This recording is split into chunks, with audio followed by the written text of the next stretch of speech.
Now, Labor made plenty of promises, speaking of the government, to tackle the cost of living during the last election. And, since with the Prime Minister saying he'll do, quote, whatever is necessary to bring down the price of groceries.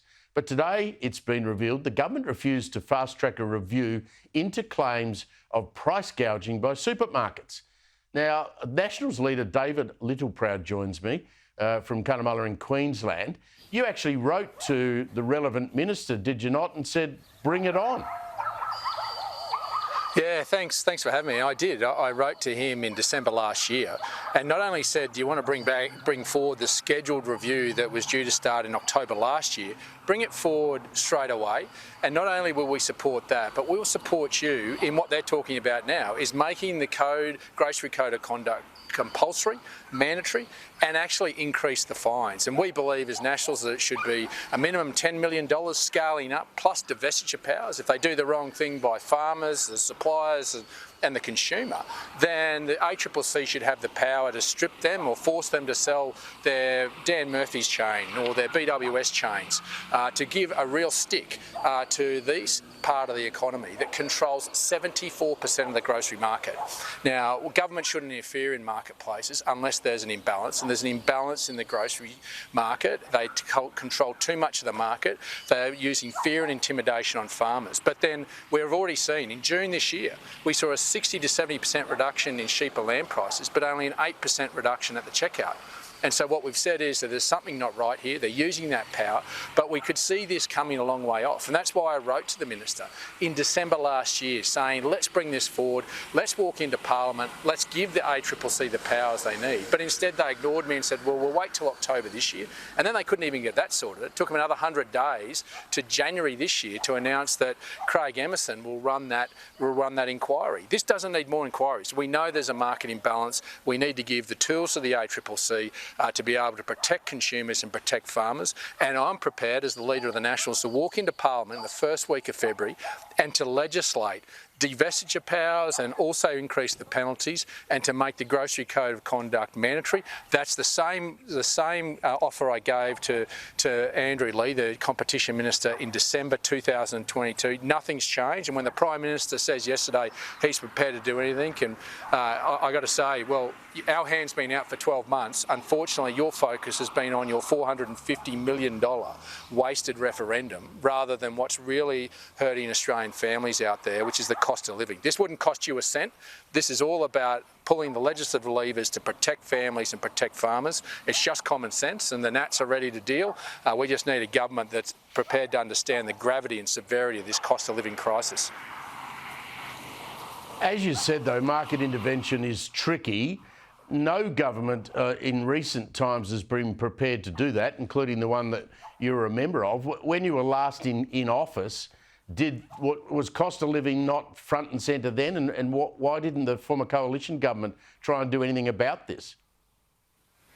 Well, we did. And in fact, I instituted what they call the perishable goods inquiry, which the ACCC undertook, and gave back 4 recommendations that the government worked through. There was one around unfair contract terms that we didn't finish before the election, but the current government's working through. But the ACCC came back to us then and said there was a market imbalance. And we worked through those recommendations around transparency from the farm gate to your plate. We made a $5.9 million investment in achieving that. But I don't think that went far enough. I'm prepared to say we took the advice of the ACCC then, it wasn't far enough, and we need to keep going further. It has been a principle of the National Party since I've been a member of divestiture powers, and I think that our coalition partners are now seeing that there is form on the board by our supermarkets during COVID, and now in the last couple of months when we saw what they did to meat prices and fresh produce prices, that we need to act. And that's our responsibility as legislators, to go in there and to protect consumers and to protect suppliers. Well, the National Party obviously wants to protect farmers. You mentioned lamb prices. I mean, I bought a leg of lamb 2 weeks ago. It was about $20 a kilo, which is as cheap as I've seen it forever. But is that reflecting in the price that the farmer is getting for the lamb that he's producing? No, it's down to about $3-4 a kilo now. I mean, at the height, we saw prices for lamb and beef 67% higher when we had supply issues, and farmers understand that they're at the mercy of pure markets. But unfortunately, what happens with supermarkets, they say that they're only dealing with markets. They are the marketplace. They control 74% of the grocery market, so they control it, and they use their power and influence and intimidation because farmers are dealing in a perishable commodity. That commodity only has a certain shelf life. So they know when to do those contracts with farmers to hold them over the barrel, and then they actually entice and force them into making capital investments about increasing their supply, only to cut away their contracts and to reduce their price. That makes it unviable for them. And many of the big guys now are saying it's easy to use the free trade agreements that we put in place because it's easier to deal with foreign companies than it is to do with Australian supermarkets. And the small guys simply can't handle the heat anymore. We're just saying we want transparency of fair prices from the farm gate to Australians' plates, and that should mean that I'm not against them making a profit, but their markup needs to be reasonable. And that's where politicians shouldn't decide what the markup is. That's where you should have professionals like the ACCC that can see that transparency and see what is a reasonable margin in terms of it, and about us as legislators giving the protection and encouraging more competition into the marketplace. Just finally and briefly, I mentioned climate policy in the teals at the start of the program. What would a 75% emission reduction by 2030 do to our agricultural herd? Look, these teals are dripping with sanctimonious ideology.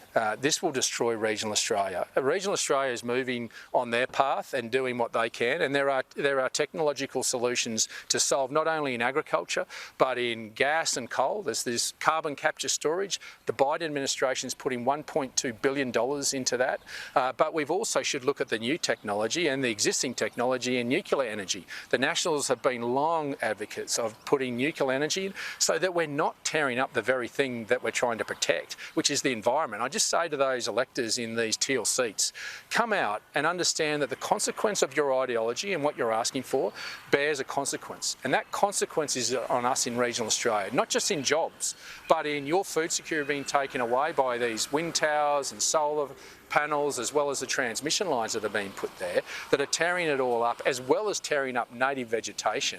You need to get out and understand that the consequence of this ideology is real, economically as well as environmentally, and there are other solutions. There's this thing called common sense, and that's why the Nationals believe that you don't need to tear the landscape up. You can start to build small-scale modular nuclear or a nuclear power plant where existing coal-fired power station plants are, zero emissions, and you use existing transmission lines. That's common sense. That's what we will be continuing to advocate. And Chris Bowen says it's all too expensive. Well, let's fight this out rather than him and I yelling at each other. Let's fight out in the marketplace. Take away the ban, and let's just work out who's got it right in the marketplace. I've got the courage of my conviction to be proved wrong. Let's be proved right or wrong in the marketplace. Where are you, Chris? Let's dance.